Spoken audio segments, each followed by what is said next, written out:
Hi friends आमी अनिमा welcome to my channel अनिमा रान्नाघर। आज के आमार रेसिपि हलो पेঁপে दिए आलू दिए मटनेर झोल।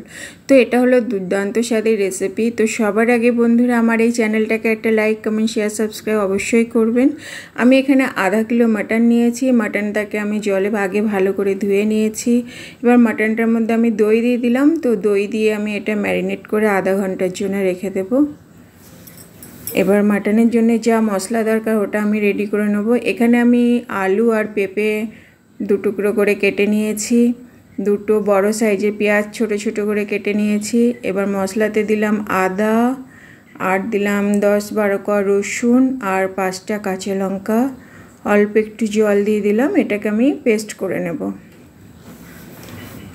তো দেখুন আমার মশলাটা রেডি। এবার আমি মাটনের প্রসেসটা রেডি করব। কড়াই বসিয়ে দিয়েছি। কড়াইতে আমি সর্ষের তেল দিয়ে দিলাম। এটা পুরো আমি সর্ষের তেলে বানাবো। তেলটা গরম হয়ে গেছে। প্রথমে আমি আলু আর পেঁপেগুলোকে হালকা ফ্রাই করে ভেজে নেব। এটা বেশি ডিপ করব না, হালকা করব। অল্প একটু লবণ দিলাম আর দিলাম অল্প একটু হলদি পাউডার। এবার ভালো করে নাড়াচাড়া করে দিলাম। তো দেখুন বন্ধুরা পেঁপে আলুটা আমার ভাজা হয়ে গেছে। এগুলো আমি উঠিয়ে রেখে দিলাম। এবার এই তেলের মধ্যে আমি ফোড়নে দিলাম তেজপাতা, গোটা গরম মশলা আর দিলাম দুটো শুকনো লঙ্কা। ভালো করে এটা তেলের মধ্যে নাড়াচাড়া করে দিলাম। এবার যে আমি পেঁয়াজটা কেটে রেখেছি পেঁয়াজটা দিয়ে দিলাম। প্রথমে আমি পেঁয়াজটা লাল লাল করে ভেজে নেব। তো বন্ধুরা আমার রেসিপি হলো পেঁপে আলু দিয়ে মাটনের ঝোল। এটা একটু পাতলা ঝোল হবে। তো গরম গরম ভাতের সাথে পেঁপে আলু মাটনের পাতলা ঝোল দিয়ে খেতে দুর্দান্ত লাগে। এর মধ্যে আমি যে মশলাটা করেছিলাম আদা রসুন কাঁচা লঙ্কা মশলাটা দিয়ে দিলাম। মশলাটা আগে আমি ভালো করে ফ্রাই করে নেব যেন কাঁচা গন্ধ না থাকে।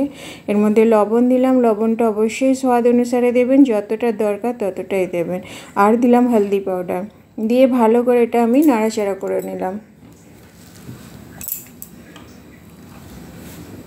এর মধ্যে আমি একটা টমেটো কেটে দিয়ে দিলাম। যেহেতু মাটনটা আমি দই দিয়ে ম্যারিনেট করে রেখেছি তো টমেটো আমি একটু অল্প করেই দিলাম।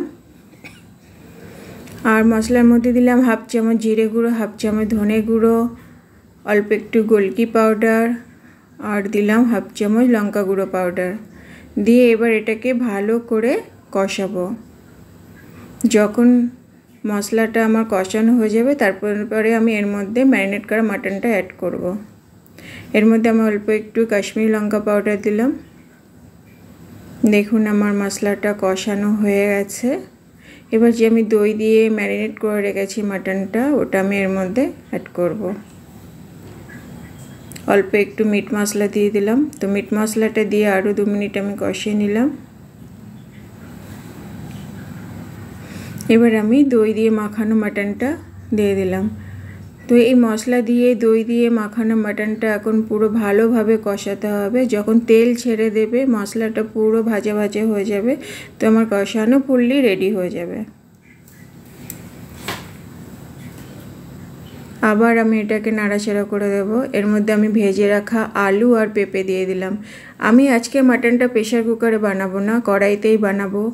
এই যে পেঁপে দেওয়া হয়েছে তো পেঁপে যে মাংস গলাতে অনেক হেল্পফুল হয়। তো ওই জন্যে এই পেঁপেটা দেওয়া যে মাংসটা আমার কড়াইতেই সিদ্ধ হয়ে যাবে। দুটো কাঁচা লঙ্কা দিয়ে দিলাম। দিয়ে আরও আমি ভালো করে নাড়াচাড়া করে দিলাম। গ্যাসের ফ্লেমটা এখন লো টু মিডিয়াম থাকবে আর আমি এটাকে ধীরে ধীরে কষাতে থাকবো। দেখুন আমার প্রায় কষানো হয়ে গেছে। আরও 2 মিনিট কষালে আমার পুরো মাংসটা কষানো হয়ে যাবে।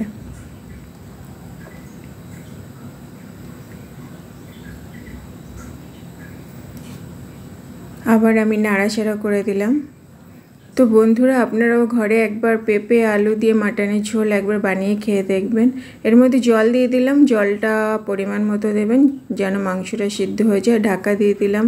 আমি 3 মিনিট পরে ঢাকনাটা খুলে দেখব।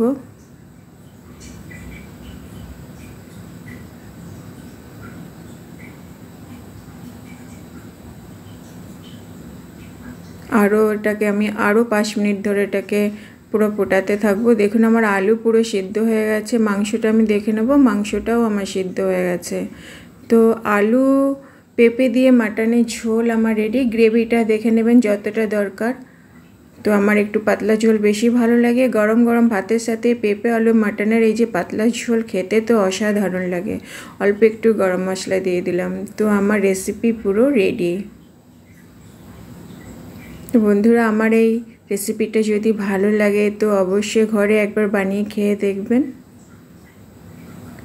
তো চলো, tata, bye bye, have a nice day.